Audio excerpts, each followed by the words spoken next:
Girl, that is heavy. That is a lot. Thank you for showing me the world.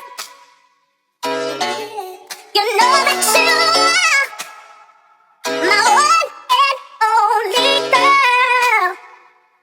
Got you in my ear saying, don't do me less to your head. What's up, YouTube? It's your girl Jenny here again with yet another video. This time I wanted to be light, airy, and just, chill, because I figured in the last 4 weeks or so, we've been delving and diving into some pretty heavy subjects, if I may say so myself. So I thought, you know what?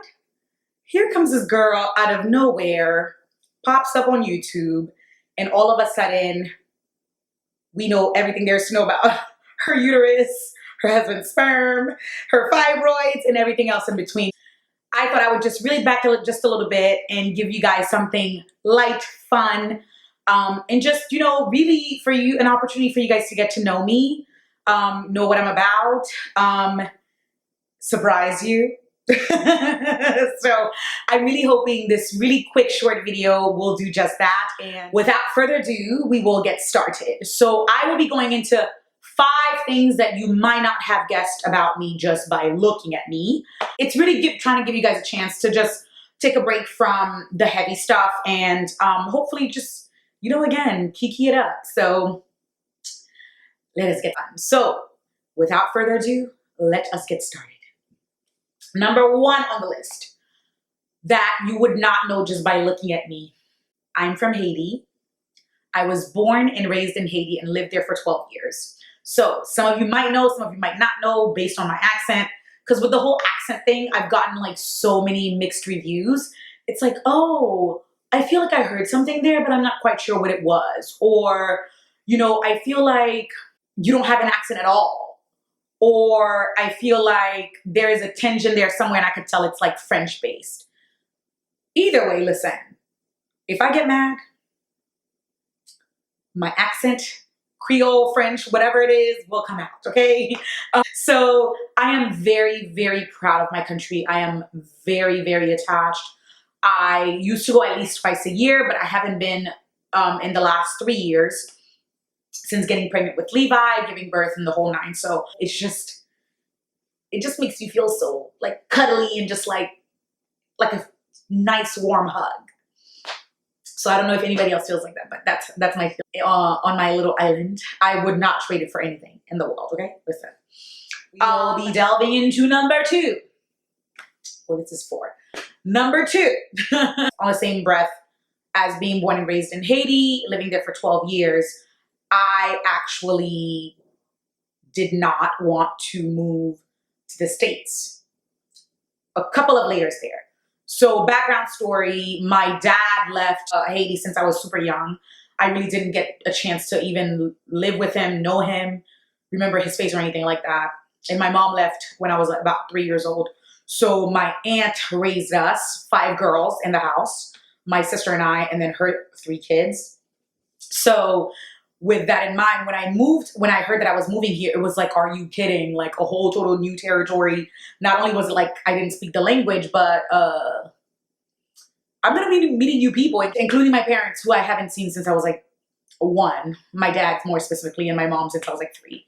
So anyway, so that really scared me. But one of the motivations in moving here was really to, learn the language, because when I tell you, I love the English language. So for me, I would have loved to stay in Haiti, but speak English fluently. I'm not sure how that was going to happen, but listen, where there's a will, there's a way. Moving here, I just felt like, oh my gosh, I was like turning my back on my country. I was betraying my country. I'm not sure if any foreigners have those kinds of thoughts or ideas, but that was what I was dealing with. So anyway, and moving here, I was just like, you know what? I am determined to just this is at the age of 12, okay? Number 1. I'm just like, team too much. So my whole goal in moving here, that would like alleviate the pain of like turning my back on the family that I knew, which is, my aunt and my cousins, was just basically like stack up all the money I have at 12 years old, who am I? Like, anyway. And basically stack up all the money and then move back to Haiti. That was the plan. So I'm not sure how it's working out right now. So just, yeah, about that stacking of the money. Yeah, no, it didn't happen. I fell in love with the country, the opportunities that it afforded me, and here we are with number 3. Something you wouldn't know about me just by staring at me is the fact that I learned English in 6 months. I came here, again, it goes back to like that mature mindset. I came here being just a voracious reader. Like I was reading to save my life. Like you couldn't tell me anything, okay? So I was like a little bit of a nerd, if you could call it that. But yeah, I don't embrace that. I'm never gonna call myself a nerd. Oh, whatever. Yes, I was a nerd, okay? But it's because for me, I had a goal because I was just like, I don't want to be, when you first come here, you're in ESOL class and stuff like that. I was like, I don't want to be in ESOL class. Like, I'm smart and I'm whatever. But again, just because you don't speak English doesn't mean you're not smart. That's what I didn't understand then that I understand now. And I felt like my only way out was like to learn English as soon as possible, to be in classes that would challenge me and, like the nerd that I am. And here we are. Number 4 that you might not have known about me just by staring at me is the fact that I thought I was going to be an investment banker.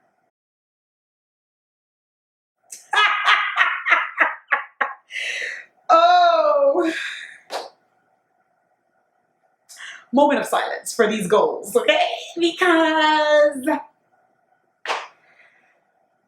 throw me away, please. I don't know what possessed me, but guess what?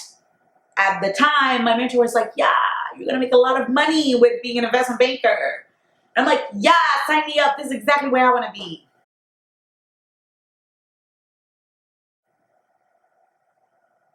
Y'all, now I knew better, okay? That's what I want you to know. I knew better. But no, I was so determined. My first semester, taking 17 courses,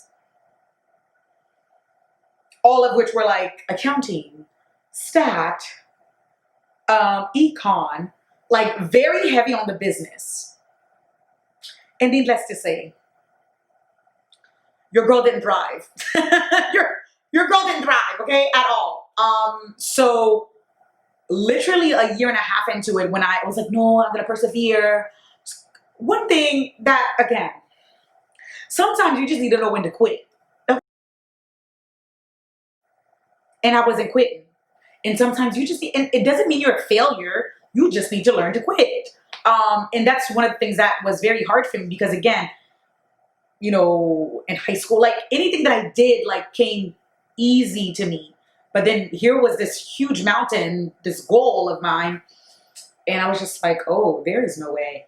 Not only did I not love it, it was just like, girl, like this is not where you belong, sis. So I kept insisting and pursuing that for like a year and a half, and I failed miserably.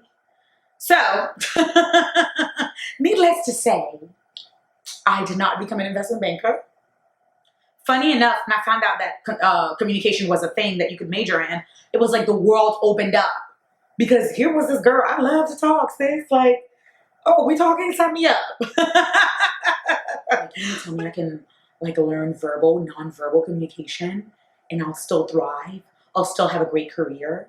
I'm going to be a publicist. I was like,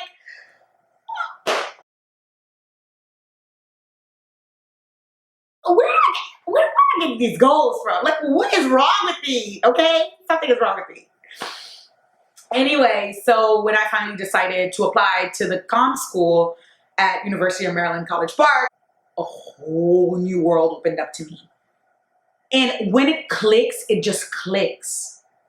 And that's why I say sometimes we need to know how to quit. I know that's not the gospel that we preach a lot of times, but it's just real. Listen, sometimes you just need to learn to quit, okay? So to say that I thrived in those classes is an understatement. The first year and a half of my college career was like hell, like literally. I was so unhappy. just studying things that I wasn't passionate about. What do you want to get your master's in?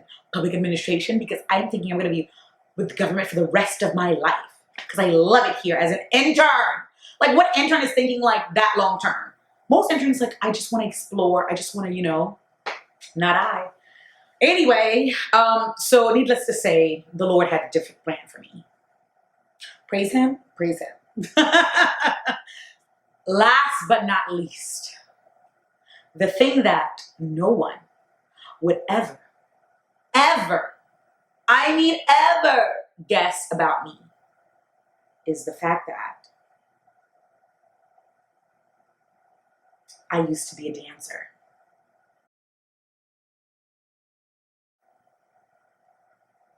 Wait, not like that. Not on the poles or anything. Come on, seriously? No, not on the... Sis, focus. Focus, okay? Not on the poles. I was a hip hop dancer. I know you're like, wait, what? I know, girl.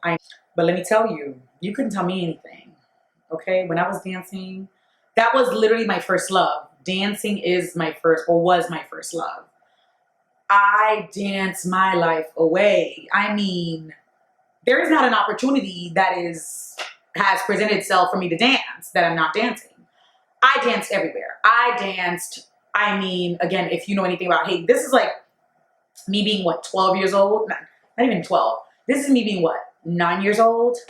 I mean, y'all, I danced my butt off, okay? You couldn't tell me anything. And again, just by looking at me, you wouldn't be able to say that, especially now that I'm just like so stiff, so rigid, so immovable. You'd be like, sis, you dance what now? Yeah, I was dancing reggae, I was dancing hip hop, I was dancing like all the hardcore stuff that requires like movement. I was doing it. Your girl was doing it, okay? Just by looking at me, you would not be able to tell. Hey, a little something for you. Come back to the regularly scheduled program with more content next week, but I just thought I would break it down a little bit just so you won't, like, girl, that is heavy. That is a lot. I hope you were surprised, I think. But if not, let me know what I can do to surprise you more because, I got a lot of my sleeves, okay? We can get it. But anyway, I hope this was fun. I hope this was light. You guys to understand a little bit about me, as I would love to understand a little bit about you. So if you could leave one random thing that I might not know just by looking at you, I would really appreciate that. Just, again, I want to know the types of profile of people who are following this channel, of people who are into this channel, and what your deal is, what your story is. So just one fact, and we'll be good to go, sis. And bro. So I will see you in the next video, and I hope you have a wonderful weekend. Au revoir.